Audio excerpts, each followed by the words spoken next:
Pirierma siya, Diego. Wala siyang pagpipilian. At kapag nakuha na natin ang lagda niya sa dokumentong ito, itatapon natin siya sa lugar na nararapat para sa mga tulad niyang walang silbi sa mental hospital.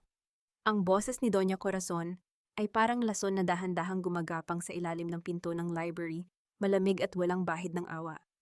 Sabihin na lang natin sa lahat na nabaliw siya dahil sa postpartum depression. Sino ba ang maniniwala sa isang dukhang katulad niya pagkatapos malaya ka na kay Chantal? Malinis ang ating pangalan at higit sa lahat ang milyon-milyong halaga ng lupang iniwan ng ama niya ay mapapasatin na. Sa labas ng pinto sa madilim na pasilyo ng mansyon ng mga Herrera, napatigil ang mundong ginagalawan ni Solana. Nakaluhod siya sa malamig na sahig, ang kanyang malaking tiyan ay sumasakit sa bawat galaw, habang ang kanyang mga kamay ay mahigpit na nakahawak sa isang puting barong Tagalog. Ito ang barong na 3 oras niyang pinagpuyatang labhan at plansahin ng mano-mano upang matiyak na walang kahit isang gusot para sa darating na kaarawan ng kanyang biyenan. Ang bawat tahi, ang bawat disenyo ng borda sa telang pinya ay tila naging saksi sa kanyang pagmamahal at pagsasakripisyo sa loob ng 3 taon ng kanilang pagsasama. Ngunit ang init ng plansang kanina lamang ay hawak niya ay tila lumipat sa kanyang dibdib, hindi bilang init ng pag-ibig, kundi bilang isang nagbabagang uling na sumusunog sa kanyang pagkatao. Narinig niya ang mahinang tawa ni Diego, ang lalaking pinagkatiwalaan niya ng kanyang buhay at ng buhay ng sanggol sa kanyang sinapupunan. Siguraduhin mo lang, Mama, na hindi siya makakahingi ng tulong sa labas. Sagot ni Diego sa tono na parang tinatalakay lamang nila ang tungkol sa pagtatapon ng isang lumang basura. Ayaw kong magkaroon ng eskandalo bago tayo umalis patungong Canada ni Chantal. Hayaan mo, kapag nakuha ko na ang titulo ng lupa, hinding-hindi na natin siya kailangang makita pang muli. Parang may libu-libong karayom na tumusok sa puso ni Solana. Ang kanyang mga daliri na puno ng paltos dahil sa paglilinis ng mansyon ay nanginig hanggang sa mabitawan niya ang barong na karga-karga. Walang tunog ang pagbagsak ng mamahaling tela sa sahig, gaya ng tahimik na pagguho ng kanyang pangarap. Ang kanyang hininga ay naging mababaw, parang nalulunod siya sa tuyong lupa. Ang bawat sipa ng sanggol sa loob ng kanyang tiyan, na dati ay nagbibigay sa kanya ng lakas, ngayon ay tila isang babala, isang panaghoy, para sa isang kinabukasang tila ninakaw na sa kanila bago pa man ito magsimula. Ramdam niya ang pag-akyat ng pait sa kanyang lalamunan.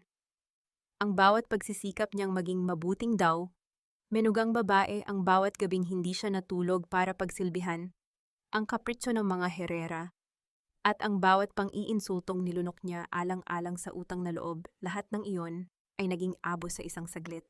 Ang kanyang paningin ay nagdilim, at ang mga pader ng mansyon na dati ay itinuturing niyang tahanan ay tila naging mga rehas ng isang kulungan na matagal na palang nakapaligid sa kanya. Tumayo si Solana ng dahan-dahan, ang kanyang kamay ay nakasandal sa pader para hindi siya mabuwal. Ang kanyang puso ay tumitibok ng mabilis, parang isang ibong pilit na kumakawala sa hawla. Sa gitna ng kanyang panginginig, isang malamig na katotohanan ang namuo sa kanyang isipan, kasing talim ng isang patalim na humihiwa sa kanyang kaluluwa. Bakit ang taong pinili mong maging sandigan ang siya palang maglulubog sa iyo sa putikan? Hanggang kailan dapat manahimik ang isang pusong matagal nang dinurog ng kataksilan bago ito matutong sumigaw ng katarungan? Nanatili siyang nakatayo doon, isang anino sa dilim, habang ang tunog ng halakhak ni Diego at Doña Corazon ay patuloy na umalingaw-ngaw sa silid. Hindi nila alam na ang babaeng inaakala nilang mahina ay nagsisimula na ring maghabi ng sarili niyang plano sa gitna ng kanyang pagluha. Natat, bumangon ka na riyan, Solana, hindi ka namin kinuha rito para maging dekorasyon lang sa kama. Tanghali na at marami pang kailangang asikasuhin para sa handaan. Ang boses ni Doña Corazon ay kasing talim ng isang latigo na humahampas sa katahimikan ng silid. Pilit na idinilat ni Solana ang kanyang mga mata, ngunit ang bigat ng kanyang katawan ay tila hinihila siya pabalik sa ilalim ng lupa. Ang bawat bahagi ng kanyang likod ay kumakabit sa sakit, at ang kanyang mga paa ay manas na sa hirap ng pagbubuntis. Ngunit bago pa man siya makapagsalita, naroon na ang kanyang biyenan sa paanan ng kanyang kama, nakasuot ng mamahaling sutla at may hawak na pamaypay, tila hindi alintana ang hirap na nakikita sa mukha ng manugang. Mama, masama po ang pakiramdam ko. Baka po pwedeng mamaya na lang, mahinang pakiusap ni Solana ang kanyang boses, ay nanginginig sa pagod. Masama ang pakiramdam. O baka naman nagiging matigas na ang ulo mo. Lumapit si Doña Corazon at dinuro siya ng pamaypay. Huwag mong kalilimutan, Solana, kung hindi dahil sa amin nasaan ka ngayon. Nandoon ka pa rin sa barong-barong nyo sa probinsya, kumakain ng tuyo at nangangarap ng bukas na walang kasiguraduhan. Binigyan ka namin ng marangal na pangalan. Pinatira ka namin sa mansyong ito. Ang utang na loob mo sa amin ay hindi mababayaran ng kahit anong pagod. Kaya huwag kang mag-inarte na parang prinsesa. Ang bawat salita ay parang asidong tumatagas sa sugat ng puso ni Solana. Gusto niyang sumigaw, gusto niyang sabihin na narinig niya ang lahat ng plano nila kagabi, ngunit ang takot para sa sanggol sa kanyang sinapupunan ang nagpatikom sa kanyang bibig. Yumuko siya, hinayaan ang mahaba niyang buhok, natakpan ang mga luhang nagsisimulang mamuo. Sa bawat utang na loob na binabanggit ng biyanan, tila may isang kadenang bakal na pumupulupot sa kanyang leeg, sinasakal ang kanyang kalayaan. At ibigay mo sa akin ang cellphone mo, dagdag pa ni Doña Corazon, sabay lahad ng kanyang kamay na puno ng mamahaling alahas. Napaangat ang tingin ni Solana, gulat at kabaang rumihistro sa kanyang mga mata. Bakit po kailangan ko po ito para makausap ang nanay ko sa probinsya? Para rin ito sa ikabubuti ng bata, Solana. Sabi ng mga eksperto, ang radyasyon mula sa mga gadget na yan ay nakakasama sa pagbuo ng utak ng sanggol. At isa pa, kailangan mong mag-focus sa mga tungkulin mo rito. Hindi yung puro kapakikipagtsismisan sa pamilya mong wala namang maitutulong sa'yo. Mabilis na kinuha ni Doña Corazon ang cellphone mula sa gilid ng mesa bago pa man makapagreklamo si Solana. Ibibigay ko na lang ito kay Diego. Siya na ang magpapasya kung kailan mo ito pwedeng gamitin. Nang makaalis ang matanda, na iwan si Solana sa gitna ng katahimikan na tila naging isang piitan. Pakiramdam niya ay unti-unti siyang binubura sa sarili niyang buhay. Ang kanyang tanging connection sa labas ay nawala na at ang bawat sulok ng mansyon ay tila may mga matang nakamasid sa kanya. Dahan-dahan siyang bumangon, tinitiis ang kirot sa bawat hakbang patungo sa kusina. Ngunit bago pa man siya makarating doon, isang kamay ang humawak sa kanyang siko at dinala siya sa isang madilim na sulok sa ilalim ng hagdan. Si Tita Luisa, ang matagal ng tagapagsilbi sa mansyon na itinuring na niyang pangalawang ina. Uminom ka muna nito, anak, bulong ni Tita Luisa habang iniabot sa kanya ang isang maliit na mangkok ng mainit na sabaw ng manok na may malunggay. Kailangan mo ng lakas. Huwag kang magpapadala sa mga salita nila. Sa gitna ng lamig ng pagtrato sa kanya ng pamilya Herrera, ang init ng sabaw na iyon ang naging tanging proteksyon ni Solana. Ang bawat higop niya ay tila isang yakap na nagsasabing hindi siya nag-iisa. Ngunit ang kaba sa kanyang dibdib ay hindi pa rin nawawala, lalo na nang makita niya si Doña Corazon sa dulo ng pasilyo may kausap sa telepono sa isang mahinang tono. Siguraduhin mo lang na handa na ang mga papeles, doktor. Ayaw ko ng anumang aberya sa oras na ilabas na ang bata. Kailangan nating matapos ang lahat bago sila makalipad patungong Canada. Wika ng matanda bago ito mabilis na pumasok sa kanyang silid. Sino ang doktor na yon at anong papeles ang kailangang matapos sa oras ng kanyang panganganak? Nang dumating ang gabi, habang mahimbing na natutulog si Diego, o marahil ay nagpapanggap lamang, dahan-dahang gumapang si Solana pababa ng kama. Sa ilalim ng malabong liwanag ng buwan na tumatagos sa bintana, napansin niya ang isang bahagi ng alpombra. Sa ilalim ng kama ni Diego na tila nakaangat, may isang bagay na tila sadyang itinago roon. Nanginig ang kanyang mga kamay habang kinukuha ang isang makapal na brown envelope. Sa pagbukas niya nito, hindi siya makapaniwala sa kanyang nakita. Hindi ito simpleng dokumento lamang ng lupa. May mga litrato roon, mga litrato ni Diego at Chantal sa harap ng isang bahay sa Canada at isang kasunduan na may tatak ng isang ospital na ang pangalan ay hindi pamilyar sa kanya. Ngunit ang mas nagpatigil sa tibok ng kanyang puso ay ang isang sulat kamay na note na nakadikit sa likod ng titulo ng kanyang ama. Isagawa ang plano sa oras na lumabas ang bata. Walang dapat itira para sa ina. Sa gitna ng dilim, naramdaman ni Solana ang isang malamig na presensya sa likuran niya. Ang pintuan ng silid na akala niya ay nakasara ay dahan-dahang bumukas. Gising ka pa pala, Solana. Akala ko ba ay masama ang pakiramdam mo? Ang boses ni Diego ay malambing, ngunit para kay Solana bawat kataga nito ay parang dampi ng isang malamig at madulas na ahas sa kanyang balat. Mabilis niyang isiniksik ang brown envelope pabalik sa ilalim ng alpombra. Ang kanyang mga kamay ay nangangatog sa takot na baka narinig ng asawa ang kaluskos ng papel. Pilit siyang lumingon, pilit na ibinabalik ang maskara ng isang masunuring asawa, kahit na ang kanyang puso ay tila sasabog na sa matinding kaba. Nauuhaw lang ako, Diego. Katatapos ko lang uminom ng tubig, pagsisinungaling niya habang dahan-dahang tumatayo mula sa gilid ng kama. Lumapit si Diego sa kanya, ang mga mata nito ay mapanuri sa ilalim ng malamlam na ilaw ng silid. May dala itong baso ng gatas, ang usok nito ay dahan-dahang pumapaitaas, nagdadala ng amoy na dati ay nakakapagpagaan ng loob ni Solana, ngunit ngayon ay nagbibigay sa kanya ng matinding pangamba. Mabuti at gising ka pa. Pinagtimpla kita ng gatas, sabi ni Mama, ay makakatulong ito para makatulog ka ng mahimbing. Kailangan mong magpahinga ng husto, Solana. Ilang araw na lang at manganganak ka na, wika ni Diego habang iniabot ang baso. Tinitigan ni Solana ang puting likido. Naalala niya ang narinig niya kagabi tungkol sa pag-aayos ng lahat bago sila umalis. Ang gatas na ito na tila tanda ng pag-aalaga ay maaaring siya palang magpapatulog sa kanyang kamalayan habang ninanakaw nila ang kanyang buhay.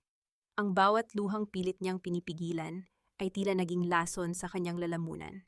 Salamat, Diego. Napakabuti mong asawa, sabi ni Solana sa tono na halos hindi niya makilala, puno ng pait na binalot ng peking pasasalamat. Nagkunwari siyang iinom, dinampi ang labi sa gilid ng baso, ngunit nang tumalikod si Diego para ayusin ang unan, mabilis niyang ibinuhos ang kalahati nito sa paso ng halaman sa tabi ng bintana.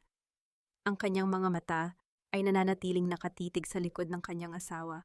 Paano nagagawang ngumiti ng isang tao habang naghahanda ng hukay para sa kanyang kabiyak? Nang matiyak niyang mahimbing na ang tulog ni Diego, muling binuksan ni Solana ang kanyang gunita. Naalala niya ang kanyang ama, ang magaspang na palad nito habang hinahaplos ang kanyang buhok noong bata pa siya. Ang lupang ito, Solana, ay ang tanging pamana ko sa iyo. Ito ang magiging kalasag mo sa anumang unos ng buhay, sabi ng kanyang ama noon. Ngayon ang kalasag na iyon ang gustong agawin ng mga taong itinuturing niyang pamilya. Isang matinding hapdi ang gumuhit sa kanyang puso, hindi dahil sa mawawala ang kayamanan, kundi dahil sa katotohanang ang pag-ibig na ibinigay niya ay ginamit lamang na pain para sa kanyang pagbagsak. Ang bawat sipa ng bata sa kanyang sinapupunan ay tila isang paalala na wala siyang karapatang sumuko. Dahan-dahan niyang muling kinuha ang envelope. Sa pagkakataong ito, mas binasa niya ang mga detalye sa dokumento ng Canada. May mga pirma na roon at ang petsa ng kanilang pag-alis ay eksaktong 3 araw matapos ang kanyang itinakdang petsa ng panganganak. Ngunit may isang papel na mas nagpatindig ng kanyang balahibo, isang draft ng psychiatric evaluation na may pangalan na niya blanco pa ang lagda ng doktor, ngunit punong-puno na ng mga kasinungalingan tungkol sa kanyang mental na kalusugan. Sa sobrang panginginig, hindi sinasadyang nasagi ni Solana ang isang maliit na porcelain figurine sa ibabaw ng side table. Ang tunog ng pagtama nito sa kahoy ay tila isang putok ng baril sa gitna ng katahimikan ng gabi. Napatigil ang lahat. Ang paghinga ni Solana ay tila naputol. Solana, ano yan? Ano ang hawak mo? Ang boses ni Diego ay hindi na malambing. Ito ay puno ng suspisya at biglang pagka-alerto. Sa isang iglap bumangon si Diego at binuksan ang main switch ng ilaw. Ang silid ay napuno ng nakakasilaw na liwanag, inilalantad ang lahat pati na ang brown envelope na mahigpit na yakap ni Solana sa kanyang dibdib. Ang tingin ni Diego ay dumapo sa dokumentong hawak niya at pagkatapos ay sa mga mata ni Solana na puno ng luha at pagkamuhi. Ang mapanlinlang na ngiti ni Diego ay dahan-dahang naglaho, napalitan ng isang malamig at nakakatakot na anyo na ngayon lamang nakita ni Solana. Sana ay hindi mo na lang binuksan ang envelope na yan, Solana. Mas naging madali sana ang lahat para sa iyo, bulong ni Diego habang dahan-dahang lumalapit sa kanya. Ibigay mo sa akin ang papel na yan, Solana. Ngayon din. Ang boses ni Diego ay hindi na ang malambing na himig na ipinangako niya sa harap ng altar, kundi isang utos na puno ng banta. Mabilis na hinablot ni Diego ang brown envelope mula sa nanginginig na mga kamay ni Solana. Bago pa man makapagsalita ang babae, bumukas ang pinto at pumasok si Doña Corazon. Ang kanyang mukha ay puno ng pagkainis na tila ba ang presensya ni Solana ay isang dumi sa kanyang malinis na silid. Ano ba ang nangyayari rito? Bakit ang ingay-ingay nyo? Iritableng tanong ng matanda. Nang makita niya ang dokumento sa kamay ni Diego, isang mapanlinlang na ngiti ang sumilay sa kanyang mga labi. Iyan ba? Yan ang mga papeles para sa insurance nyo, Solana. Masyado kang praning. Akala mo ba ay kung ano na utang na loob buntis ka lang kaya kung ano-ano ang tumatakbo sa isip mo? Huwag mong bigyan ng mali siya ang mga bagay na hindi mo naman naiintindihan dahil hindi ka naman nakapagtapos ng pag-aaral.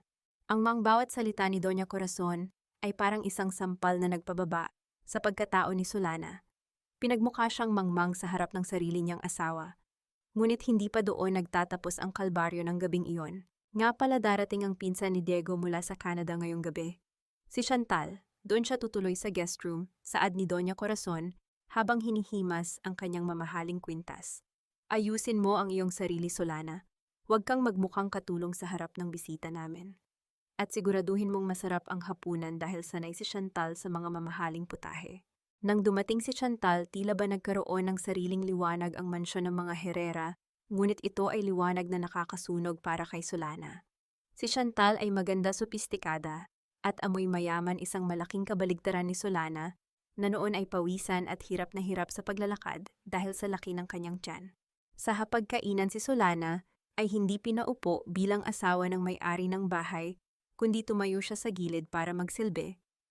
Pinapanood niya kung paano haplusin ni Chantal ang braso ni Diego sa ilalim ng lamesa habang ang kanyang asawa ay nakatingin sa bisita nang may pagnanasa na hinding-hindi nito ipinakita sa kanya. Ang lansa naman ang niluto mo, Solana.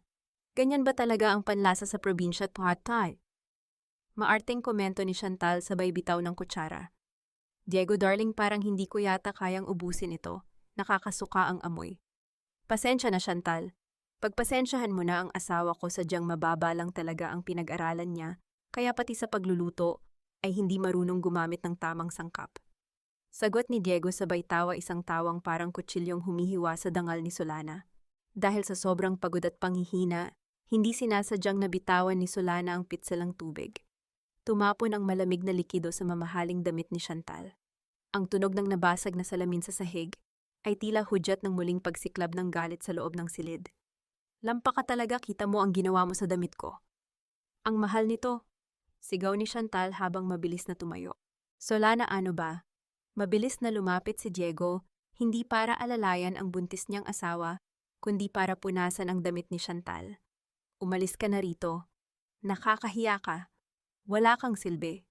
Dahan-dahang lumakad si Solana patungo sa kusina, ang kanyang mga luha ay tahimik na dumadaloy bumabagsak sa kanyang malaking tiyan. Ngunit sa kanyang pagdaan sa may library, narinig niyang muli ang pamilyar na boses ni na Diego at Chantal na tila ba nakalimutan nilang nasa bahay pa siya. Konting tiis na lang, Chantal babe, bulong ni Diego na sinundan ng tunog ng isang halik. Pagkapanganak niya, pipirmahan niya ang dokumento sa harap ng doktor na binayaran ni Mama. Pagkatapos itatapon na natin siya sa ospital ng mga baliw. Doon hinding-hindi na siya makakalabas pa. At tayo-tayo ang magsasama sa Canada gamit ang pera mula sa lupa niya. Siguraduhin mo lang, Diego, ayaw kong magkaroon ng sabit ang bago nating buhay, sagot ni Chantal habang tumatawa ng mahinhin. Napahawak si Solana sa pintuan, ang kanyang buong katawan ay nanginig sa matinding pait. Ang bawat sipa ng kanyang anak ay tila sumasabay sa pintig ng kanyang galit. Sa dilim ng pasilyo, isang tanong ang paulit-ulit na bumabalot sa kanyang isipan, kasing pait ng apdo at kasing talim ng kidlat. Hanggang kailan mo kayang tiisin ang pagtrato sa iyo na parang isang basahan bago mo mapagtanto na ang dugong dumadaloy sa iyong mga ugat ay mas matapang kaysa sa mga taong pilit na umaalipusta sa iyo? Nanatili siyang nakatayo doon. Ang kanyang puso ay tila naging isang matigas na bato, habang sa loob ng silid ay patuloy ang pagdiriwang ng mga taong nagtataksil sa kanya. Huwag kang iiyak ng malakas, Solana. Maririnig ka nila sa itaas. Ang boses ni Tita Luisa ay parang isang banayad na ihip ng hangin sa gitna ng nagbabagang disyerto. Nasa loob sila ng madilim na despensa, ang tanging lugar sa mansyon na hindi madalas pinupuntahan ni na Diego at Doña Corazon. Nakaupo si Solana sa isang lumang kahon, ang kanyang mga kamay ay mahigpit na nakahawak sa kanyang tiyan, habang ang kanyang mga balikat ay nayayanig sa tahimik na paghikbi. Ang bawat luhang pumapatak sa kanyang pisngi ay tila isang sumpa sa mga taong nagtaksil sa kanya. Narinig ko sila, Tita Luisa. Itatapon nila ako sa ospital ng mga baliw. Kukunin nila ang anak ko. Kukunin nila ang lupa ni Papa. Pabulong na daing ni Solana ang kanyang boses ay puno ng pait na halos hindi na lumalabas sa kanyang lalamunan. Hinawakan ni Tita Luisa ang magkabilang kamay ni Solana. Ang mga palad nito ay magaspang, ngunit puno ng init na matagal nang hindi nararamdaman ng babae mula sa kanyang asawa. Hindi nila magagawa yon, anak. Hindi ko hahayaang mangyari ang nangyari sa kapatid ko noon dahil sa pamilyang ito. Napaangat ang tingin ni Solana, gulat ang rumihistro sa kanyang mga mata. Ano pong ibig ninyong sabihin? Bumuntong himala si Tita Luisa, ang kanyang mga mata ay tila naglalakbay sa isang madilim na nakaraan. Si Doña Corazon, hindi siya palaging ganito kayaman. Noong kabataan niya, ninakaw niya ang lahat mula sa isang kaibigang nagtiwala sa kanya, ang aking kapatid. Ginamit niya ang parehong paraan, ang panlilinlang sa mga dokumento at ang pagkulong sa mga taong humaharang sa kanyang ambisyon. Kaya huwag kang matakot, Solana. Kilala ko ang bawat galaw ng ahas na yan. Sa gitna ng dilim, tila may isang bagong apoy na nag-alab sa loob ng puso ni Solana. Hindi na lamang ito tungkol sa kanyang kaligtasan, kundi tungkol sa hustisya para sa lahat ng mga taong inapakan ng mga herera. May kakilala akong isang paralegal sa labas, patuloy ni Tita Luisa habang may kinukuha sa ilalim ng kanyang apron. Siya ang tutulong sa atin na gumawa ng isang dokumentong kamukhang-kamukha nang ipapapirma nila sa iyo. Ngunit ang dokumentong iyon ay may mga kondisyong magbabaligtad sa kanila sa oras na gamitin nila ito. Pero paano ko mapapalitan ang papel, tita? Palagi silang nakamasid. Tanong ni Solana, ang kanyang isipan ay mabilis na nag-iisip ng mga posibilidad. Dito papasok ang iyong galing, Solana. Ngumiti si Tita Luisa ng makahulugan. Naalala mo ang itinuro ng tatay mo sa iyo tungkol sa paggawa ng mga lihim na bulsa sa mga baro. Gagamitin natin ang iyong kasanayan sa pananahi. Itatago natin ang tamang dokumento sa loob ng tila ng lampin ng iyong sanggol. Walang mag-aakala na doon mo ilalagay ang iyong alas. Sa sandaling iyon, ang takot sa mga mata ni Solana ay napalitan ng isang matalim na determinasyon. Hinawakan niya ng mahigpit ang kamay ni Tita Luisa, isang tahimik na tipan, ang nabuo sa pagitan ng dalawang babaeng kapwa biktima ng kasakiman. Lalaban ako, tita. Hindi lang para sa lupa ni Papa kundi para sa anak ko. Hinding-hindi siya lalaki sa piling ng mga taong walang kaluluwa. Deklarasyon ni Solana, ang kanyang boses ay hindi na nanginginig. Ito ang kanilang golden moment, isang sandali, ng wagas na koneksyon sa pagitan ng dalawang henerasyon ng kababaihang pinatatag ng hirap. Ang pagdampi ng kanilang mga palad ay tila isang basbas na nagbibigay ng lakas sa isa't isa. Ngunit ang katahimikan ng kanilang pag-uusap ay biglang naputol nang makaramdam si Solana ng isang matalim at tila humihiwang kirot mula sa kanyang puson patungo sa kanyang likuran. Ang kanyang mukha ay biglang namutla at ang kanyang hininga ay naputol sa gitna ng isang hindi na isigaw na daing. Solana, ano ang nangyayari? Bakas ang takot sa boses ni Tita Luisa nang makitang napasandal sa pader ang babae habang sapo ang kanyang tiyan. Isang mainit na likido ang naramdaman ni Solana na dumadaloy sa kanyang mga hita. Nababasa ang sahig ng dispensa sa gitna ng kadiliman. Ang kanyang mga mata ay nanlaki sa pangamba. Malayo pa ang kanyang kabuwanan, ngunit ang kanyang katawan ay tila sumusuko na sa ilalim ng matinding stress at pagod. Tita, ang bata, parang lalabas na siya. Bulong ni Solana bago siya tuluyang nawalan ng balanse. Ang tunog ng pagbagsak ng isang lata ng biskwit sa sahig ay umalingaw-ngaw sa buong kusina. At kasunod nito ang mabibigat na yabag ng mga paa na pababa mula sa ikalawang palapag.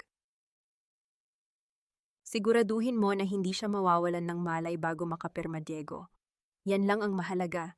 Kapag nangyari ang hindi inaasahan bago makuha ang lagda, masasayang ang lahat ng plano natin.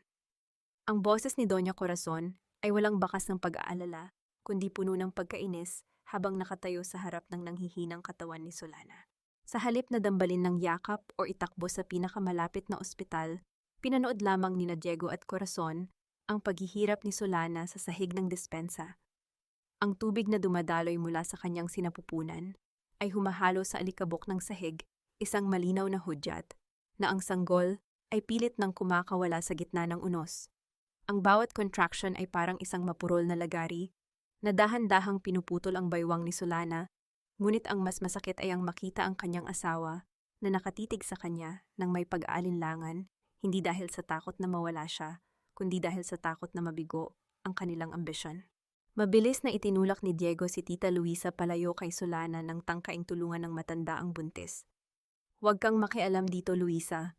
Dalhin natin siya sa klinika ni Dr. Salvador. Doon ay mas kontrolado natin ang sitwasyon. Binuhat ni Diego si Solana nang walang pag-iingat ang kanyang mga braso ay matigas at walang init. Isinakay nila siya sa likod ng sasakyan, habang si Doña Corazon ay mabilis na nag-utos sa mga tauhan na linisin ang kalat sa despensa at huwag hayaang makasunod si Tita Luisa. Ang sasakyan ay humarurot paalis sa mansyon, tinatahak ang mga madidilim at baku-bakong daan patungo sa isang bahagi ng syudad na hindi pamilyar kay Solana. Ang klinika ni Dr. Salvador ay hindi kamukha ng mga modernong ospital na pinangako ni Diego noon. Ito ay isang lumang gusaling gawa sa adobe, may mga bintanang puno ng rehas at amoy ng matapang na kemikal na humahalo sa amoy ng kalawang. Sa bawat pagtalbog ng sasakyan, pakiramdam ni Solana ay nadudurog ang kanyang pag-asa. Ang kanyang paningin ay nagsisimulang lumabo at ang bawat hininga niya ay parang isang panalangin na hindi naririnig ng langit. Nang ilabas siya sa sasakyan, sinalubong sila ng isang lalaking may suot na maruming puting gown. Ang kanyang mga mata ay malalim at walang emosyon, kasing lamig ng mga instrumentong medikal na nakahanda sa loob.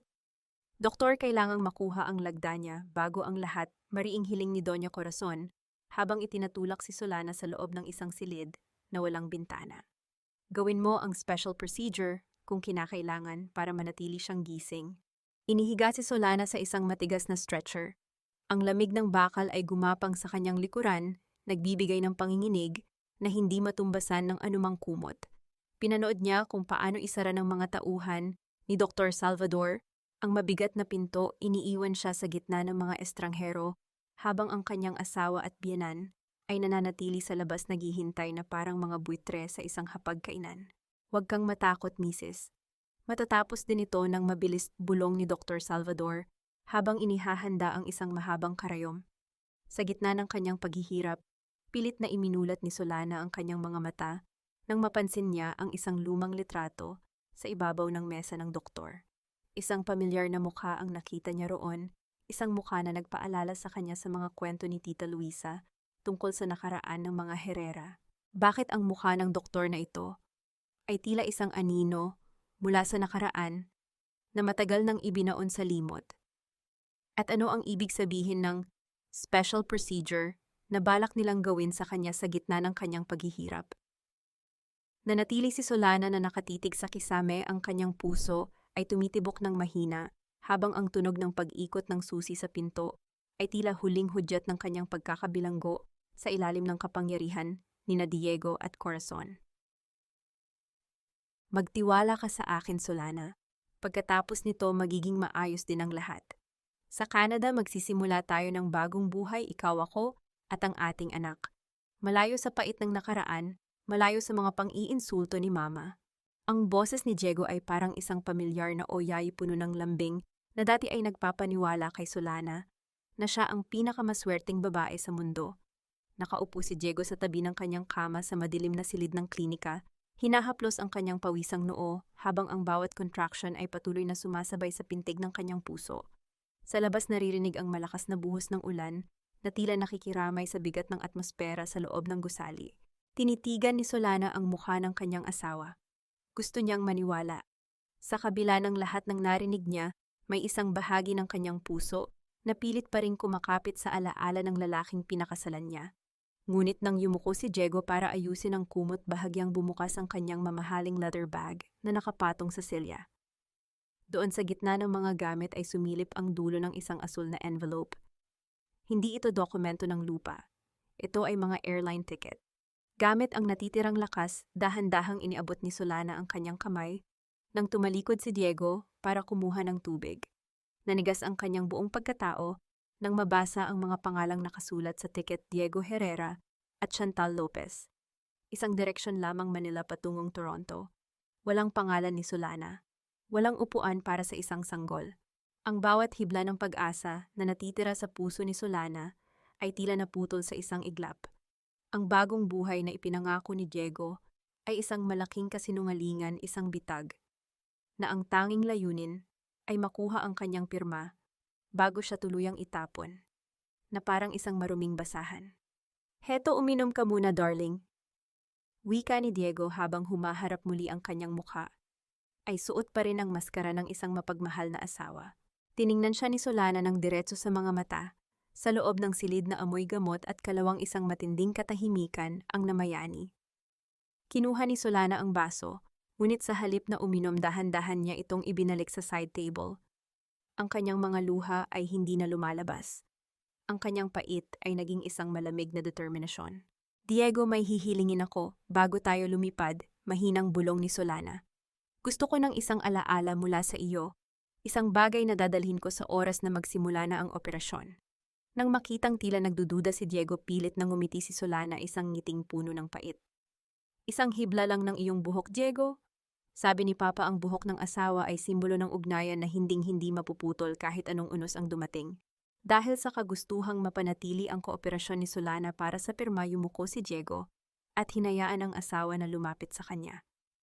Gamit ang isang maliit na gunting na nakita ni Solana sa tray ng mga gamit medical sa tabi niya, dahan-dahan niyang ginupit ang isang hibla ng buhok ni Diego. Ang tunog ng pagputol ng bakal sa buhok ay tila hudyat ng ganap na pagtapos ng kanilang sumpaan. Ito ang kanyang golden moment, ang huling sayaw ng kanyang katapatan, na ngayon ay naging ritual ng paglaya. Sa bawat hiblang nahulog sa kanyang palad, naramdaman ni Solana ang pagkawala ng huling tanikala ng kanyang pag-ibig sa lalaking ito. Ngunit bago pa man makapagsalita si Diego, biglang bumukas ang pinto at pumasok si Doña Corazon. Ang mukha ay putla at ang mga mata ay nanlilisik sa galit. May hawak siyang cellphone at ang kanyang boses ay nanginginig sa takot. Diego, tumatawag ang bangko. Sigaw ng matanda, hindi na inalintana ang kalagayan ni Solana. May naghain ng reklamo sa korte. Naka-freeze ang lahat ng accounts natin at may warrant na para sa foreclosure ng mansion. Sabi nila ang titulo ng lupa ni Solana ay hindi na pwedeng gamiting collateral dahil may legal encumbrance na nakatala. Napatayo si Diego, ang kanyang mukha ay biglang nagbago mula sa pagiging maamo tungo sa isang nakakatakot na anyo ng desperasyon. Lumingon siya kay Solana, ang kanyang mga kamay ay mahigpit na humawak sa magkabilang balikat ng asawa, inuuga ang nanghihinang katawan nito.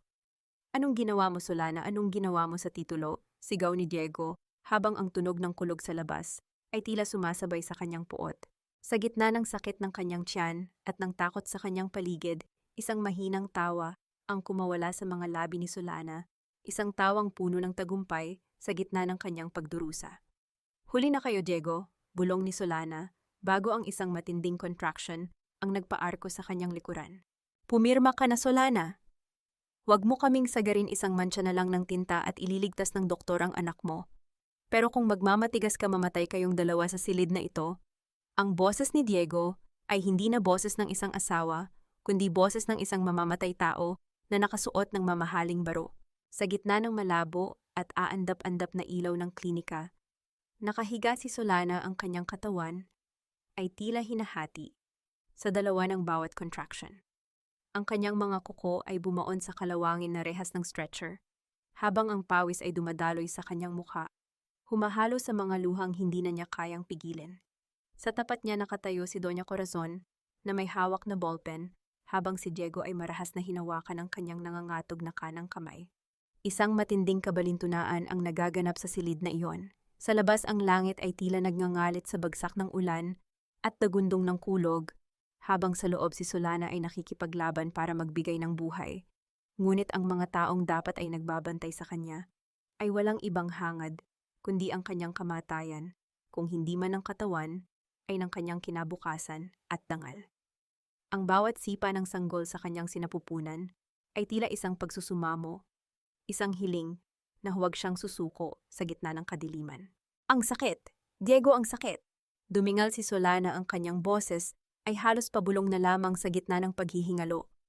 Mas masakit ang mawalan ng yaman, Solana. Mas masakit ang maghirap, bulyaw ni Doña Corazon, habang idinidikit ang dulo ng ballpen sa papel na nakapatong sa dibdib ni Solana. Pirirma ka o hahayaan naming dumanas ng impyerno ang batang iyan bago pa man siya makakita ng liwanag. Naramdaman ni Solana ang malamig na plastik ng ballpen sa kanyang balat. Ang kanyang puso ay tumitibok ng mabilis kasing bilis ng takot na lumalamon sa kanya. Ngunit sa likod ng kanyang isipan, tila narinig niya ang boses ni Tita Luisa, isang paalala tungkol sa lakas na nagmumula sa pag-ibig ng isang ina. Tumingin siya ng diretso sa mga mata ni Diego.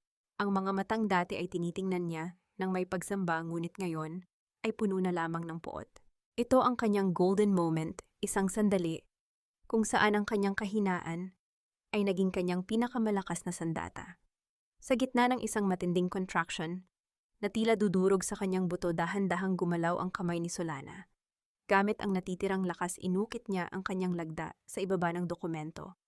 Ngunit sa bawat guhit ng tinta, may isang lihim na binago si Solana, isang bahagyang liko.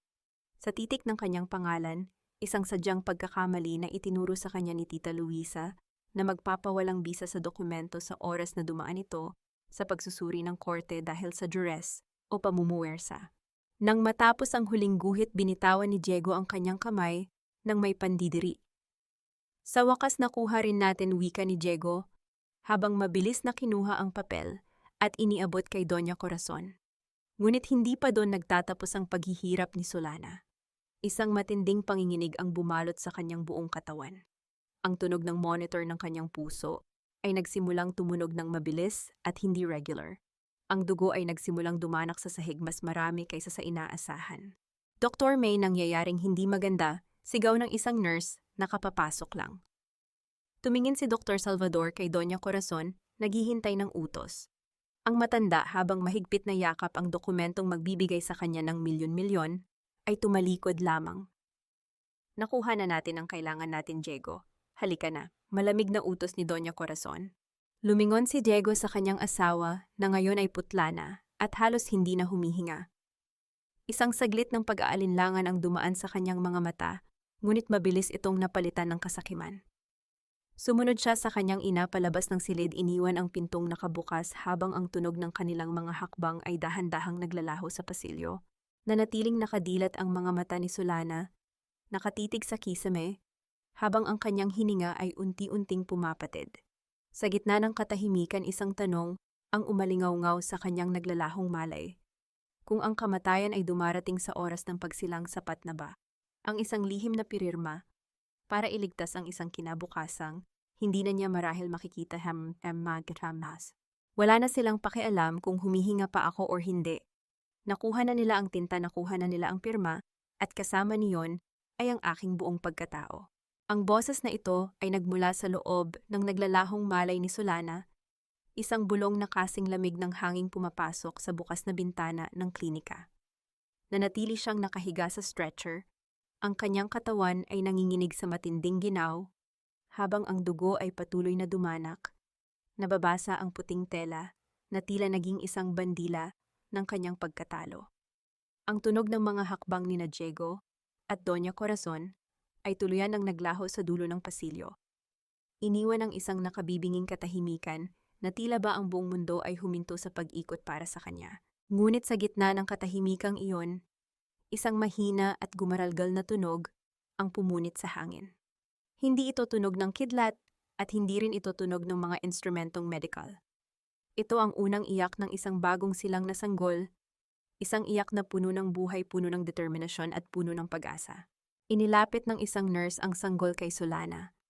Ang bata ay nakabalot sa isang lumang kumot, ang kanyang balat ay kulay rosas at ang kanyang maliliit na kamay ay kumakawit sa hangin na tila naghahanap ng sandigan. Sa kabila ng kanyang panghihina, pilit na itinaas ni Solana ang kanyang nanginginig na braso. "Anak ko!" Bulong ni Solana, ang kanyang boses ay halos hindi marinig. Ito ang kanyang golden moment, isang sandali na nagpabago sa lahat ng pait na kanyang dinanas. Nang idampi ng nurse ang sanggol sa dibdib ni Solana, ang init ng balat ng bata ay tila isang kuryenteng nagbigay ng bagong lakas sa kanyang pusong malapit ng tumigil. Ang bawat tibok ng puso ng sanggol ay tila isang mensahe sa kanya, "Inay, huwag kang susuko, narito na ako." Ang amoy ng sanggol na kasing sariwa ng umaga pagkatapos ng unos ay humalo sa amoy ng dugo at gamot sa loob ng silid, nagbibigay ng isang kakaibang bangong tanging isang ina lamang ang makakaunawa. Sa gitna ng kanyang pagluha, isang mapait na katotohanan ang pumasok sa isipan ni Solana. Ni hindi man lang tiningnan ni Diego ang bata.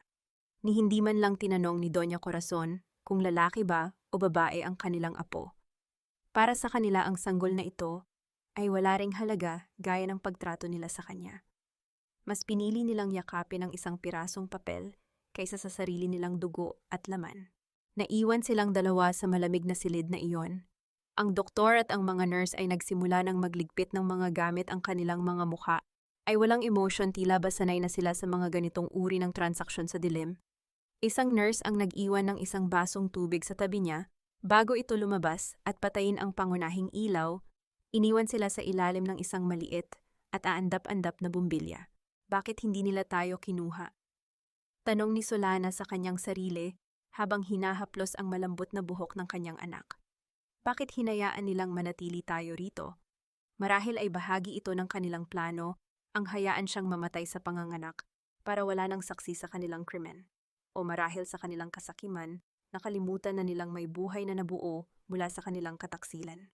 Ngunit sa gitna ng kadiliman narinig ni Solana ang tunog ng mabibigat na yabag ng sapatos sa labas ng klinika. Hindi ito ang mahinhin na lakad ni Diego o ang tunog ng sakong ng sapatos ni Doña Corazon. Ang mga hakbang na ito ay mabilis, autoritabyo at tila nagmamadali. Biglang bumukas ang pinto ng klinika nang may matinding puwersa, tumama ang hawakan nito sa pader, na lumikha ng isang malakas na tunog. Isang pangkat ng mga lalaking nakauniporme ang pumasok, kasunod ang isang lalaking may hawak na mga legal na dokumento. Nasaan ang pasyenteng si Solana Herrera? Tanong ng isang boses na puno ng otoridad. Nayakap ni Solana ng mahigpit ang kanyang anak. Ang kaba sa kanyang dibdib ay muling nagbalik. Sila ba ay mga kakampi o mga tauhan muli ng mga Herrera na itatapon na sila sa ospital ng mga baliwta? Huwag ninyong kukunin ang anak ko. Ang sigaw ni Solana ay puno ng pait, ang kanyang mga braso ay mahigpit na nakayakap sa sanggol na tila ba ito ang kanyang huling hininga sa mundong ito. Ngunit sa halip na dahas, isang banayad na kamay ang humawak sa kanyang balikat. Sa likod ng mga lalaking nakauniporme lumitaw ang mukha ni Tita Luisa, ang kanyang mga mata ay puno ng luha. Ngunit may mababakas ng ngiti ng tagumpay. Kasama niya ang isang lalaking naka-Amerikana na may hawak na makapal na folder. Ligtas ka na, Solana, narito na kami, bulong ni Tita Luisa, habang mabilis na lumalapit para hagkan ang nanghihinang dalaga. Ang mga lalaking pumasok ay hindi mga tauhan ni Diego. Sila ay mga sheriff mula sa korte at mga kinatawan ng bangko, kasama ang abogado na lihim na kinuha ni Tita Luisa. Ang klinika ni Dr. Salvador ay hindi lamang isang taguan. Ito ay naging eksena ng isang krimen na matagal nang binantayan ng mga autoridad. Dahil sa reklamo ng foreclosure at ang hinala ng falsification of documents, mabilis na kumilos ang batas sa tulong ng mga ebidensyang unti-unting ipinadala ni Solana sa labas sa pamamagitan ni Luisa. Mrs. Herrera, ako si Attorney Manuel, pakilala ng abogado. Habang tinitingnan ang kalagayan ni Solana, huwag kayong mag-alala tungkol sa pinirmahan ninyong papel. Ang dokumentong kinuha ni Diego ay hindi paglilipat ng lupa. Ang pinalit nating dokumento ay isang admission of debt. Sa pagkuha nila niyon, inamin ni Diego sa harap ng batas na mayroon siyang utang na daan-daang milyong piso sa inyong pamilya na kailangang bayaran agad. Isang matinding bugso ng emosyon ang dumaan sa puso ni Solana. Ang kanyang paghihirap, ang bawat patak ng kanyang dugo, at ang bawat insultong nilunok niya ay may katumbas na palang kabayaran. Hindi lang niya nailigtas ang lupa ng kanyang ama, nagawa niyang itali ang leeg ni Diego sa sarili nitong kasakiman. Dinala si Solana sa isang maayos na ospital sa lungsod sa tulong ng mga autoridad. Sa loob ng kanyang silid, habang ang sikat ng araw ay dahan-dahang sumisilip sa bintana, dinalhan siya ni Tita Luisa ng isang baso ng mainit na kape. Ito ang kanyang golden moment. Ang unang pagkakataon na nakatikim si Solana ng kapayapaan pagkatapos ng mahabang panahon. Ang usok ng kape ay tila humahaplos sa kanyang muka, at ang bawat higop niya ay nagbibigay ng init na tila nagbubura sa lamig ng klinika. Tiningnan niya ang kanyang anak na mahimbing na natutulog sa tabi niya. Ang batang ito ay hindi na lalaking alipin, siya ay lalaking malaya. Nakahanda na ang lahat, Solana. Saad ni Attorney Manuel habang inilalatag ang mga ebidensya ng graft and corruption at tax evasion na kinuha ni Solana mula sa computer ni Chantal noong mga nakaraang buwan. Hindi lang sila mawawalan ng yaman. Mabubulok sila sa kulungan. Ngunit sa gitna ng kanilang paghahanda, isang tawag ang natanggap ni Tita Luisa. Ang kanyang mukha ay biglang sumeryoso habang nakikinig sa kabilang linya. Solana, nasa standby na sila, bulong ni Tita Luisa nang maibaba ang telepono. Nasa Ninoy Aquino International Airport na sina Diego at Doña Corazon. Kasama nila si Chantal. Naghahanda na silang mag-check-in para sa flight patungong Canada. Ang puso ni Solana ay tumibok ng mabilis. Hindi ito takot kundi ang sabik na makita ang huling pagbagsak ng mga taong umalipusta sa kanya. Ang kanyang determinasyon ay naging kasing talim ng kidlat. Hindi sila makakaalis. Mariing sabi ni Solana habang pilit na bumabangon kahit masakit pa ang kanyang katawan. Kailangan nilang makita kung paano gumaganti ang tadhana. Ang tunog ng sirena ng mga sasakyan ng pulis na nagsisimulang mag-init sa labas ng ospital ay tila isang musikang hudyat ng paghuhukom. Sa wakas, maiiwan na natin ang lahat ng basurang ito sa Pilipinas. Sa Canada, wala nang amoy probinsya, wala nang ingay ng mga batang nagugutom, at higit sa lahat wala nang Solana na laging nakasusi ang mukha. Ang malakas na halakhak ni Doña Corazon ay umalingaw-ngaw sa loob ng VIP lounge ng paliparan habang masaya niyang hinahawakan ang kanyang mamahaling bag na naglalaman ng mga dokumentong akala niya ay susi sa kanilang bagong buhay.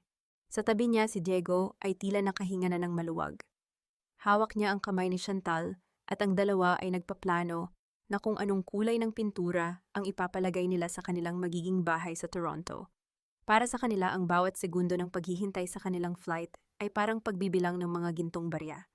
Wala silang kaalam-alam na ang bawat tawa nila ay tila mga huling nota ng isang mabilis na natatapos na kanta. Samantala, sa loob ng isang mabilis na sasakyan, patungo sa kumpanya ng mga Herrera, nakatingin si Solana sa labas ng bintana. Ang kanyang mukha ay wala ng bahid ng takot. Sa kanyang kandungan mahimbing na natutulog ang kanyang anak, ang munting anghel na naging dahilan ng kanyang muling pagsilang. Bago pumunta sa paliparan, may isang misyon pa siyang kailangang tapusin. Pagdating sa opisina na dati ay pinamumunuan ng kanyang ama, pumasok si Solana ng may taas na noo. Ang mga empleyadong dati ay nakatingin sa kanya nang may awa ay napahinto sa kanilang ginagawa. Hindi na nila nakita ang mahina at sunod-sunuran na asawa ni Diego. Ang nasa harap nila ngayon ay isang babaeng may apoy sa mga mata. Dumiretso siya sa lumang silid ng kanyang ama at kinuha ang isang maliit na kahon na naglalaman ng mga gamit nito, isang lumang relos, mga drawing ng mga disenyo ng damit, at ang orihinal na selyo ng pamilya. Ito ang mga bagay na hindi kailanman mabibili ng pera ni Diego. Ito ang kanyang golden moment, ang sandali ng muling pagangkin sa kanyang kasaysayan. Kinuha ni Solana ang kanyang pulang lipstick mula sa bag. Dahan-dahan niyang pinahira ng kanyang mga labi. Ang bawat haplos ng kulay ay tila paglalagay ng pintura sa isang mandirigmang handa nang sumabak sa huling digmaan. Ang pulang kulay na iyon ay hindi para sa kagandahan, kundi para sa katarungan. Sa harap ng salamin, nakita niya ang isang bagong Solana, isang babaeng hindi na kailanman luluhod. Sa harap ng mga mapangapi, handa na ang lahat. Attorney Manuel Saad ni Solana sa kanyang abogado sa kabilang linya. Ipadala na ang anonymous tip sa Bureau of Internal Revenue. Ipaalam sa kanila ang bawat sentimong ninakaw ni Diego sa kumpanya at ang bawat tax na hindi nila binayaran sa loob ng 10 taon. Habang pabalik sa sasakyan, naramdaman ni Solana ang bilis ng pintig ng kanyang puso. Alam niyang sa mga sandaling ito, ang mga awtoridad ay nagsisimula na ring kumilos patungo sa paliparan. Ang bitag na dahan-dahan niyang hinabi sa loob ng mga buwan ng pagdurusa ay handa na para huliin ang mga mandaragit. Ngunit sa gitna ng kanyang determinasyon, isang mensahe ang pumasok sa kanyang lumang cellphone na nakuha muli ni Tita Luisa. Mula ito sa isang hindi kilalang numero at ang nilalaman nito ay nagpalamig sa kanyang dugo. Akala mo ba ay ganoon kadaling takasan ang mga Herrera, Solana? Tingnan mong mabuti ang paligid mo. Hindi mo alam kung sino ang tunay mong kaalyado. Napaatig si Solana at lumingon sa paligid ng mataong kalsada ng Maynila. Ang kaba sa kanyang dibdib ay muling nagbalik. Mayroon pa bang ibang lihim na hindi niya alam? Mahahabol ba nila ang mga Herrera sa gitna ng matinding traffic sa syudad bago tuluyang makalipad ang eroplano patungong Canada? Ang tunog ng busina ng mga sasakyan sa labas ay tila naging isang paalala na ang oras ay mabilis na nauubos. Ang kalsada ng Maynila ay tila naging isang dambuhalang bitag ng mainit na bakal at usok. Sa loob ng sasakyan, ramdam ni Solana ang malagkit na pawis na dumadaloy sa kanyang likuran, habang ang bawat segundo ng pag-usad ng trapiko ay parang isang mabigat na hampas sa kanyang dibdib. Nakatingin siya sa labas sa dagat ng mga sasakyang hindi gumagalaw sa ilalim ng nakatirik na araw, habang ang tunog ng walang katapusang hiyaw ng mga busina ay tila sumasabay sa pintig ng kanyang kaba. Kuya, wala na po bang ibang madadaanan? Kailangan ko talagang makarating sa airport bago mag-alas 4. Pakiusap ni Solana, ang kanyang boses ay puno ng panginginig na pilit niyang itinatago. Naku ma'am, alam niyo naman dito sa EDSA, kahit yata langgam, ay mahihirapang sumingit ngayon. May aksidente raw po sa unahan, kaya ganito katindi ang buhol ng trapiko.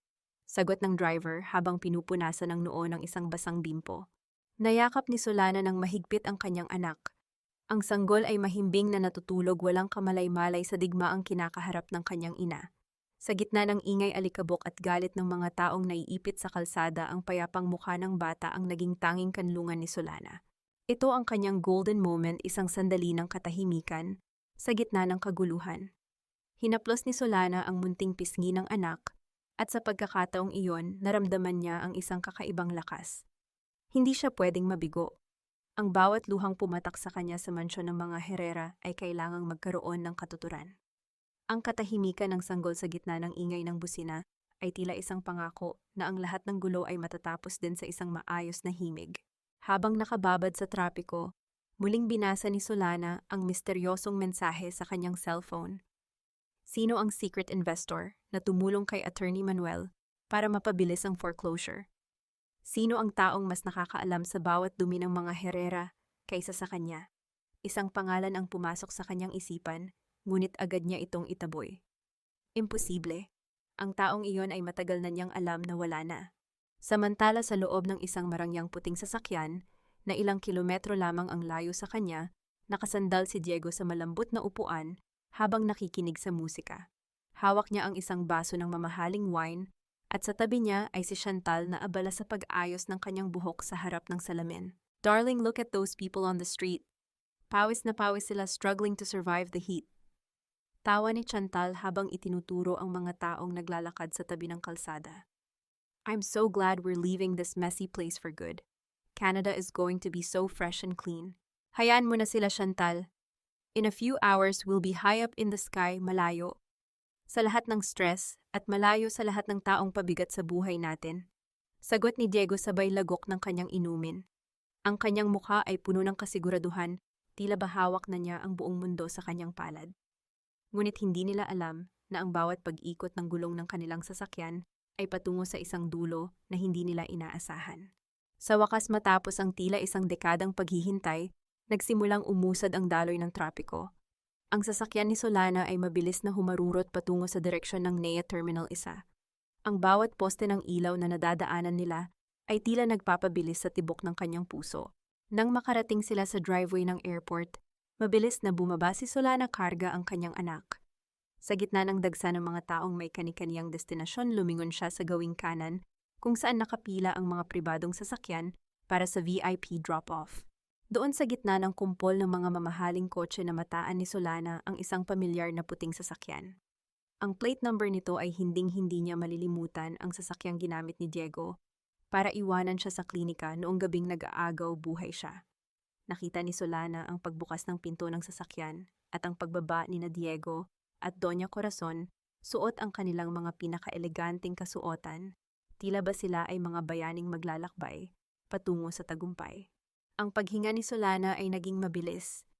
Ang kanyang mga kamay ay nanlamig habang ang kanyang paningin ay nakatitig sa likod ng kanyang asawa. Naroon na sila. Isang hakbang na lamang at tuluyan na silang mawawala. Ang lamig ng aircon sa loob ng departure hall ng NIA ay tila hindi sapat para palamigin ang nag-aapoy na tensyon sa pagitan ng mga taong naroroon. Sa gitna ng makintab at malawak na sahig, kung saan ang bawat tunog ng paggulong ng maleta ay tila isang mabilis na tibok ng puso, nakatayo si Diego Herrera. Suot niya ang kanyang mamahaling suit, habang si Chantal ay nakasabit sa kanyang braso. Ang mukha ay puno ng pagmamalaki, habang nakapila sila sa VIP check-in counter. Darling, paki-check nga kung nasa iyo ang lahat ng passports.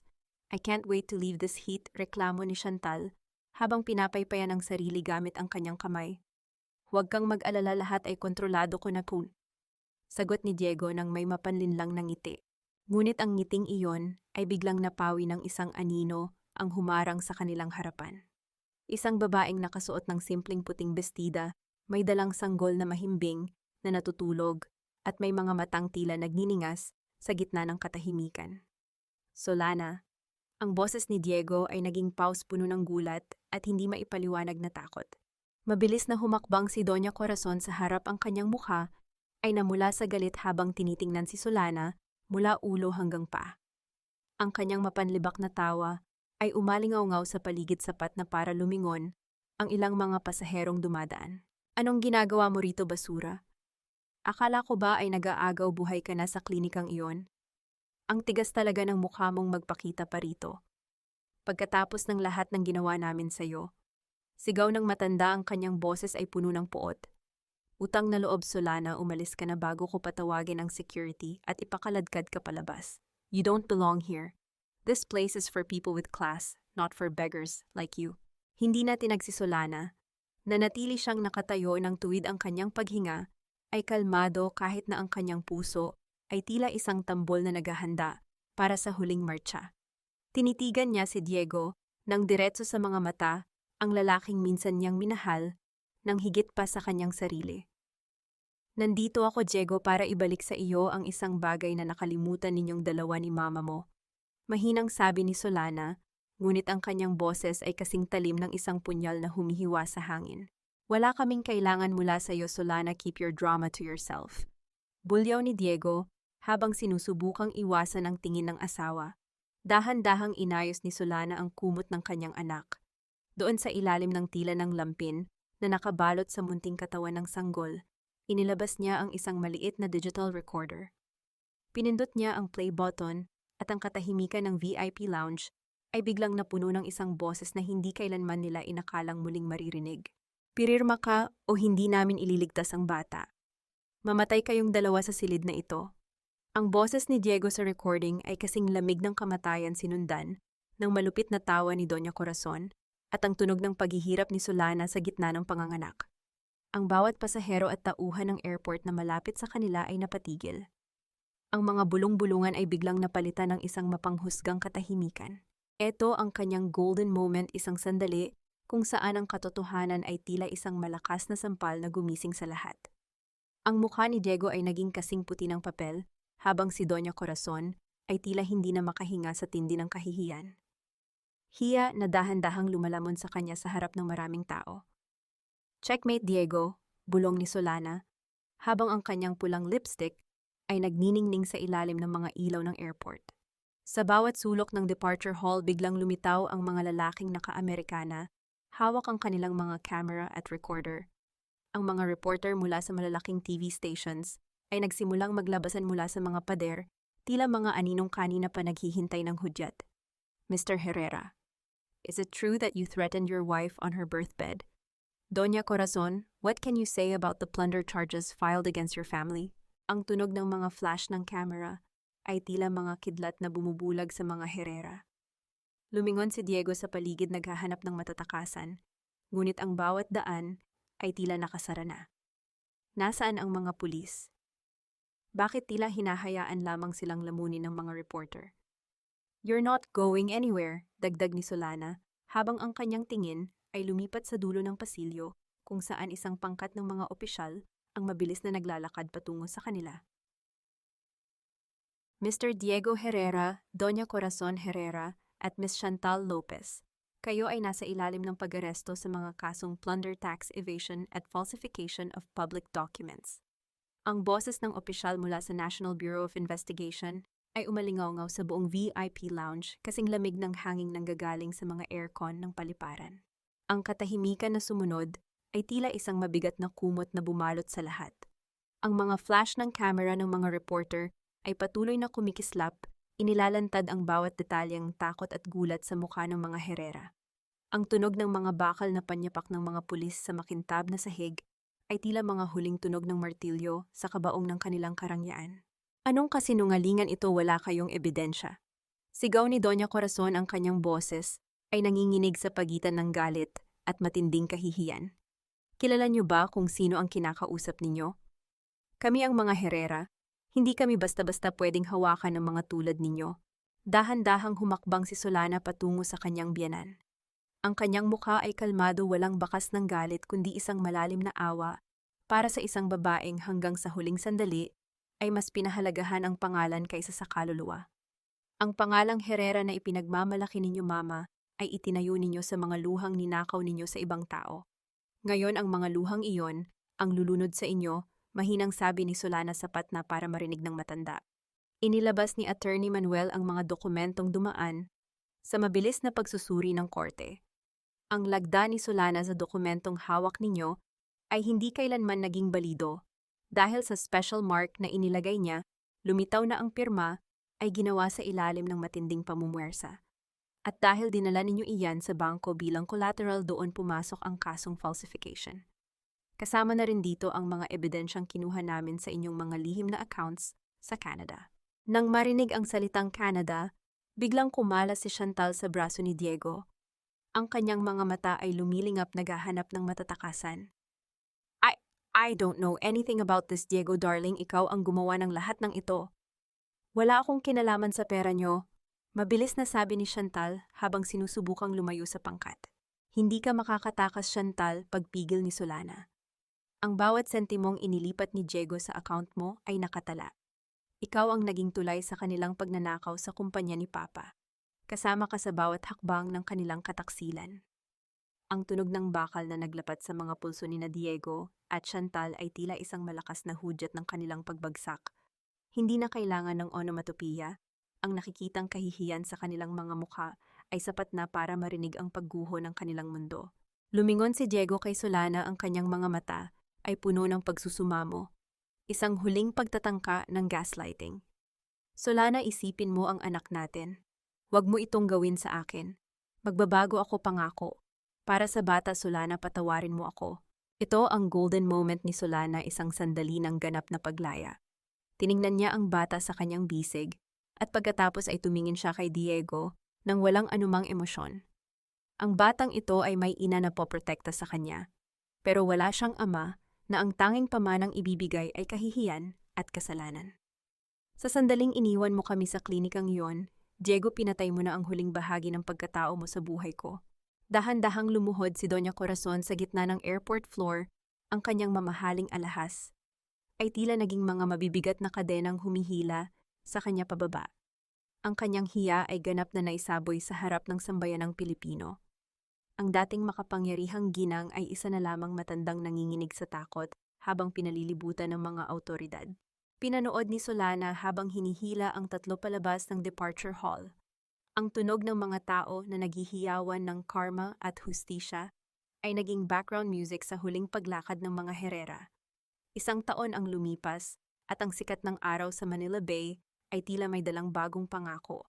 Ang sikat ng umaga ay dahan-dahang gumagapang sa malalaking bintana ng bagong gawa na atelier sa puso ng Binondo.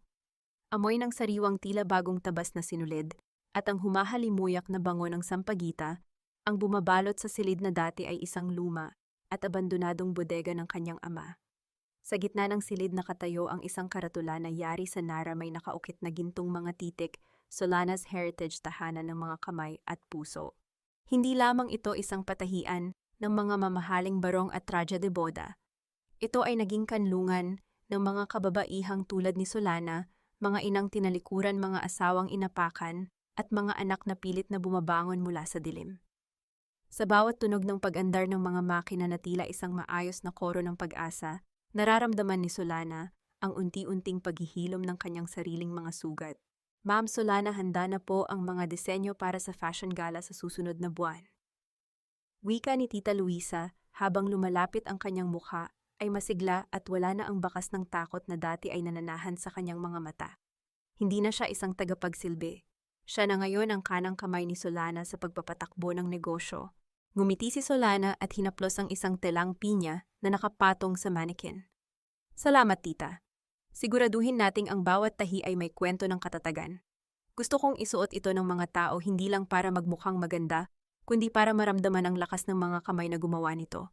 Sa gitna ng kanilang pag-uusap, narinig ni Solana ang isang mahinang tawag mula sa gawing ibaba ng hagdan. Ang tunog ng maliliit na paa na mabilis na tumatakbo sa sahig na kahoy ay tila musika sa kanyang pandinig.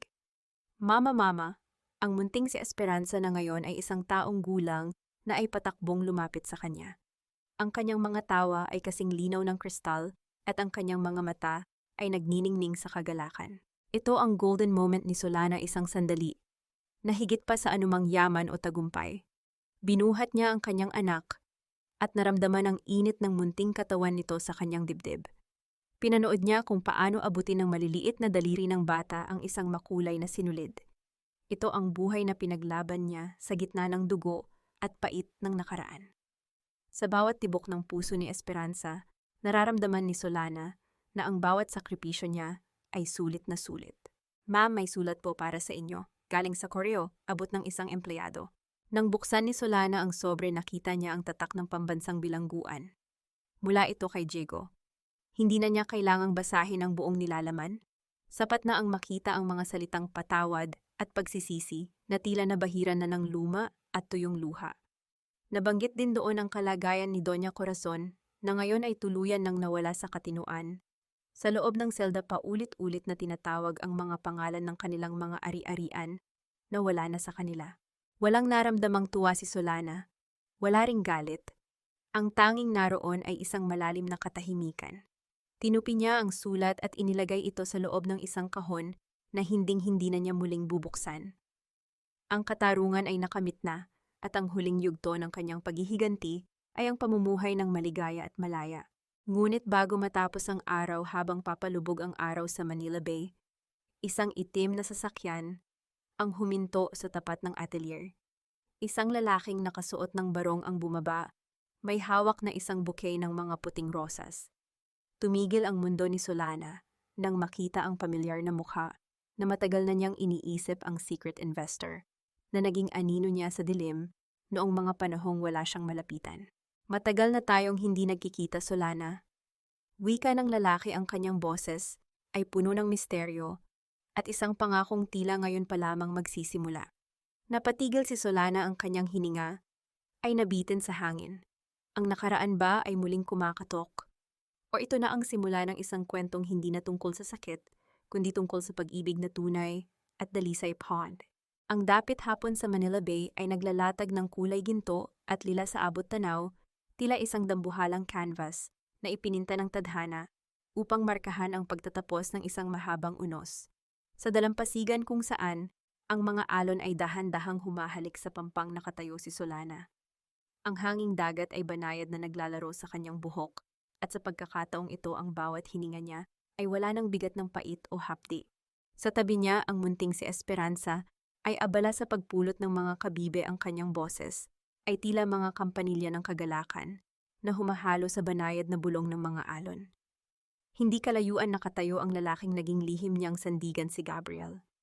Siya ang anak ng dating abogado ng kanyang ama, ang taong hindi nakalimot sa kabutihang loob na ipinamalas ng pamilya ni Solana noon. Ang kanyang pagtulong ay hindi isang transaksyon, kundi isang pagkilala sa tunay na kahulugan ng utang na loob na dalisay at walang hinihinging kapalit. Iniisip mo pa ba sila, Solana? Mahinang tanong ni Gabriel, ang kanyang boses ay puno ng respeto at pag-aalaga. Tumingin si Solana sa malayo sa direksyon kung saan ang araw ay unti-unti nang naglalaho. Paminsan-minsan, Gabriel, ngunit hindi na dahil sa galit. Iniisip ko sila bilang bahagi ng isang lumang panaginip na kailangan kong gisingan upang makita ang ganda ng kasalukuyan. Tinanong ni Solana ang sarili kung napatawad na ba niya sina Diego at Doña Corazon. Ang patawad para sa kanya ay hindi nangangahulugang pagbabalik sa dati o paglimot sa kanilang ginawa. Ang patawad ay ang pagpili na huwag nang maging bilanggo ng kanilang mga pagkakasala. Ang katarungan ay naibigay na ng batas at ang natitirang bahagi ng paghatol ay ipinapaubaya na niya sa langit. Ganap na siyang malaya dahil wala nang puwang ang puot sa pusong punong-puno na ng pagmamahal para sa kanyang anak at sa kanyang bagong buhay. Ito ang huling golden moment ng kanyang kwento. Hinawakan ni Gabriel ang kamay ni Solana hindi para hilingin ang kanyang pagmamay-ari, kundi para iparamdam na sa bagong kabanatang ito, hindi na niya kailangang maglakad ng mag-isa. Tiningnan ni Solana ang kanyang mga palad. Ang mga palad na dating puno ng paltos sa paglilingkod sa mga mapang-api ngayon ay naging instrumento ng paglikha at pagtulong sa iba. Ang buhay ay parang paghahabi, Gabriel. Bulong ni Solana habang nakangiti sa kanyang anak. Minsan ang mga sinulid ay napuputol at nagkakabuhol-buhol. Akala natin ay masisira na ang buong tila. Pero kung meron tayong sapat na tiyaga at pananampalataya, ang mga sirang bahagi ay maaari nating pagdugtungin muli upang makabuo ng isang disenyong mas matatag at mas maganda kaysa sa original. Ang aral na nais iwan ni Solana sa bawat babaeng nakikinig sa kanyang kwento ay simple lamang. Ang iyong halaga ay hindi itinatakda ng taong hindi marunong magpahalaga sa iyo. Ang tunay na dangal ay hindi nasusukat sa yaman ng pamilyang iyong pinasukan, kundi sa katapangan mong bumangon isuot ang iyong sariling korona at bumuo ng sarili mong kaharian mula sa mga guho ng iyong nakaraan. Sa ilalim ng unang bituin na sumilip sa langit, dahan-dahang lumakad ang tatlo pabalik sa atelier. Ang anino ni Solana ay mahaba at matuwid, isang simbolo ng isang babaeng dumaan sa apoy, ngunit lumabas na kasing ningning ng ginto. Ang kwento ng kanyang pagtitiis ay tapos na. Ang kwento ng kanyang paglipad ay nagsisimula pa lamang. Sa bawat paghampas ng alon sa dalampasigan ng Manila Bay, tuluyan ng naanod ang mga huling bakas ng pait, iniiwan ang isang baybaying malinis payapa at handa sa pagdating ng bagong umaga. Mga mahal kong tagapakinig, maraming salamat sa inyong pagtitiyaga at pagsama sa akin sa mahaba at madamdaming paglalakbay na ito ni Solana. Habang isinusulat at isinasalaysay ko ang bahagi kung saan marahas na pinipilit ni Diego si Solana na pumirma sa dokumento sa gitna ng kanyang matinding paghihirap sa panganganak, hindi ko napigilang mapaluha at manikip ang dibdib sa tindi ng kawalang katarungan. Ang kwentong ito ay hango sa mga totoong pait at tagumpay na nasaksihan ko sa ating lipunan, mga kwento ng mga babaeng itinuring na mahina, ngunit napatunayang mas matatag pa sa anumang unos. Ang ating buhay ay parang isang mamahaling telang pinya. Maaaring ito ay sadyang punitin o dungisan ng mga taong ating pinagkatiwalaan, ngunit tandaan ninyo, ang isang bihasang mananahi ay kayang gamitin ang bawat punit upang lagyan ito ng mas maganda at mas matibay na borda. Ang iyong mga sugat ng kahapon ay hindi dumi sa iyong pagkatao, kundi mga gintong tahi na nagpapatunay na ikaw ay lumaban at nanalo. Sa inyong palagay, naging sapat ba ang naging karma para sa mga Herrera? O dapat ba ay mas naging malupit pa si Solana sa kanyang paghihiganti? Habang pinapakinggan ninyo ang huling bahagi ng audio na ito, ano ang inyong kasalukuyang ginagawa? Marahil ay naglilinis kayo ng bahay, naglalaba, o nagpapahinga pagkatapos ng isang mahabang araw ng trabaho. Napakahalaga sa akin na malaman kung saan dako ng mundo kayo naroroon habang tinatapos ang kwentong ito. Ibahagi nyo naman sa amin ang inyong mga karanasan. O sa loobin sa comment section, dahil dito palaging may mga taong handang makinig at yumakap sa inyong mga kwento. Huwag din ninyong kalimutang i-like at i-share ang ating kwento upang mas marami pa tayong kababaihang mabigyan ng inspirasyon at lakas ng loob. Naway baunin ninyo ang katapangan ni Solana sa inyong sariling mga laban. Manatili sana kayong matatag at laging piliin ang inyong sariling kapayapaan. Hanggang sa muli nating pagkikita sa susunod na kwento ng pag-ibig, sakripisyo at pag-asa. Pamagat ng kwento ang paghabi sa bagong bukas.